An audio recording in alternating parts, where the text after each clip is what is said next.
Senior सहाफ़ी और तज़ियाकार नुसरत जावेद के मुताबिक मंगल की दोपहर से मुसलसल सोच रहा हूँ जुमेरात की सुबह उठकर ये कॉलम लिखते वक्त तक, मगर ये जानने में नाकाम रहा कि हुकूमत इस्लामाबाद में अपोजिशन का 2 रोज़ा कन्वेंशन रोकने की जिद में मुब्तला क्यों रही। वसीतर तनाजुर में सोचें तो तहरीक इंसाफ 8 फरवरी 2024 के रोज़ हुए इंतखाब के नतीजे में वाहिद अक्सरियती जमात की हैसियत से उबरने के बावजूद विफाक में हुकूमत बनाने की कोशिश करती दिखाई ही न दी। महज ये इल्ज़ाम दोहराती रही कि इसका मैंडेट चुराया गया है।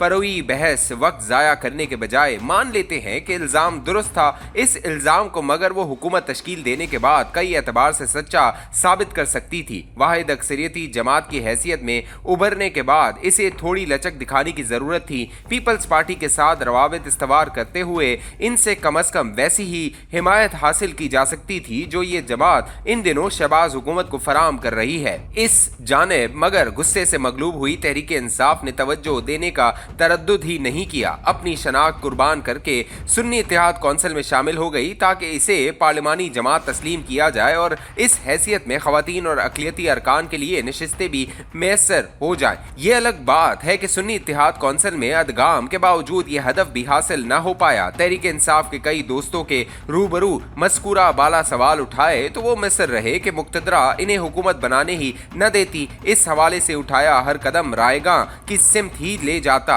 बहस में उलझने के बजाय मैं ये कहने को मजबूर हो जाता हूँ कि तहरीक इंसाफ ने हमें ये मौका ही न दिया कि मुक़्तदरा को इन्हें हुकूमत बनाने से रोकता हुआ देखे। इसकी ख्वाहिश आया हो जाती तब तहरीक इंसाफ इज्तिमाई इस्तीफों के जरिए वैसा ही माहौल बना सकती थी जो हुकूमत मुखालिफ इत्तेहाद ने 7 मार्च 1977 के इंतखाब के बाद दांधली के इल्ज़ाम लगाते हुए हासिल किया था और इसकी बुनियाद पर हुकूमत मुखालिफ तहरीक का आगाज कर दिया। मुल्क की सियासत का देरीना तालिब इल्म होते हुए संजीदगी से महसूस करता हूँ कि फरवरी 2024 के आखिरी हफ्ते में तहरीक इंसाफ के लिए अवामी हमदर्दी के जज्बात इंतहा को छू रहे थे। तहरीक इंसाफ की क़यादत या तो इन जज्बात का दुरुस्त अंदाजा न लगा पाई या इन्हें सियासी तौर पर इस्तेमाल करने में कतअन नाकाम रही। इसकी सफ़ों में फैले कन्फ्यूजन का फ़ायदा उठाते हुए शहबाज शरीफ ने MQM वगैरह के साथ मिलकर इत्तेहादी हुकूमत बना ली। पीपल्स पार्टी ने इसमें शमूलियत के बगैर हिमायत का ऐलान कर दिया और इसके बदले सदर, गवर्नर और चेयरमैन सेनेट जैसे आईनी ओहदे हासिल कर लिए। कई हवालों से अपने जुस्से से ज्यादा हिस्सा वसूल कर लिया।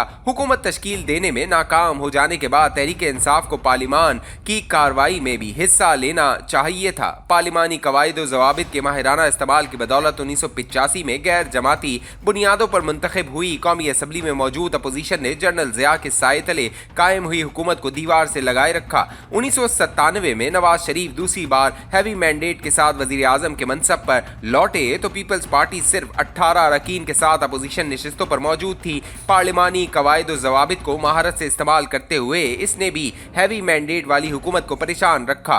पार्लिमानी दाव पेच पर तवज्जो देने के बजाय तहरीक इंसाफ ने 3 मरतबा खैबर पख्तूनख्वा के वज़ीर आला के हमरा आए लश्कर के जरिए किला इस्लामाबाद फतह करने की कोशिश की, नाकाम रही। मुसलसल नाकामियों ने तहरीक इंसाफ को बिलाखिर मजबूर किया कि वो शहर जाना में खुद को यका तन्हा मर्द मुजाहिद तसव्वुर न करे, दीगर सियासी जमातों की अहमियत भी तस्लीम करे और इनसे रवाबित के जरिए हुकूमत के खिलाफ वसी तर इत्तेहाद कायम करने पर तवज्जो दे। बुध और जुमेरात के 2 रोज तहरीक इंसाफ इसी मकसद की खातिर कौमी कन्वेंशन मुनक्किद करना चाह रही थी। इसका इनकाद ही इस अमर का एतराफ था कि हुकूमत को लश्कर यलगार के जरिए गिराया नहीं जा सकता। लंबा सफर है जिसके लिए ज्यादा से ज्यादा इत्तेहादी दरकार है। इस पहलू पर तवज्जो देने के बजाय हुकूमत इस अमर पर डट गई कि हुकूमत मुखालिफ जमातों को इस्लामाबाद में कौमी कन्वेंशन के इनकाद के लिए कोई होटल अपना हॉल न दे। तमाम होटलों की जानिब से इनकार हो गया तो मेरे एक अमूमी तौर पर काबिल एतबार जरिए के मुताबिक अपोजिशन के चंद रहनुमाओं ने मौलाना फजल रहमान से राब्ते किए। इनकी काविशों से मुबैना तौर पर इस्लामाबाद के एक होटल ने मंगल और बुध के दरमियानी रात के 3 बजे अपोजिशन के कासिदों से 2 रोजा कन्वेंशन का बयाना वसूल कर लिया। बुध की सुबह से शाम तक कन्वेंशन भी हो गया। इससे खिताब करते हुए सहाफ़ियों से मुतल्लिका सेशन के दौरान हमारे कई साथियों ने तहरीक इंसाफ के रवैये को सख्त तनकीद का निशाना भी बनाया। सिविल सोसाइटी के अक्सर रहनुमाओं ने भी बुध के रोज हुई तकरीर के दौरान सियासी जमातों के इज्तिमाई रवैयों को मकामी जमहूरियत के मुनाफी ठहराया। हुकूमत के लिए यह तनकीद तस्कीन का बायस होना चाहिए थी। कौमी कन्वेंशन में हुई तनकीदी तकरीर के बावजूद हुकूमत ने होटल की इंतजामिया पर दबाव डाला कि वो जुमेरात के दिन ये कन्वेंशन मुनक्किद होने न दे। कन्वेंशन के मुंतज़मीन को जब इसकी इत्तला दी गई तो वो चरागपा हो गए। साबिक वज़ीर आज़म शाहिद खाकान अब्बासी एक TV शो की रिकॉर्डिंग छोड़कर कर इस होटल के गेट के बाहर तशरीफ लाए। वहां अपोजिशन के दीगर अमायदीन के हमरा उन्होंने ऐलान किया कि जुमेरात के दिन भी कन्वेंशन हर सूरत जारी रहेगा। ये कॉलम लिखने तक मुझे इल्म नहीं कि जुमेरात के रोज भी कौमी कन्वेंशन जारी रह सका या नहीं। मैं तो मुसलसल इस सवाल का जवाब ढूंढ रहा हूं कि यलगार बुलाकर किसी होटल में बैठकर नई हिकमत अमली की तलाश के लिए मजबूर हुई तहरीक इंसाफ को हुकूमत दीवार से लगाने को क्यों बजिद है। इसका रवैया अब सिर्फ तहरीक इंसाफ के खिलाफ ही जारियाना नहीं रहा, दीगर कई सियासी जमातें और राय आमा के नुमाइंदे जो तहरीक इंसाफ पर वाजिब तनकीद से भी बाज नहीं रहते, अब दुश्मनों की सफ में बेसबब धकेले जा रहे हैं।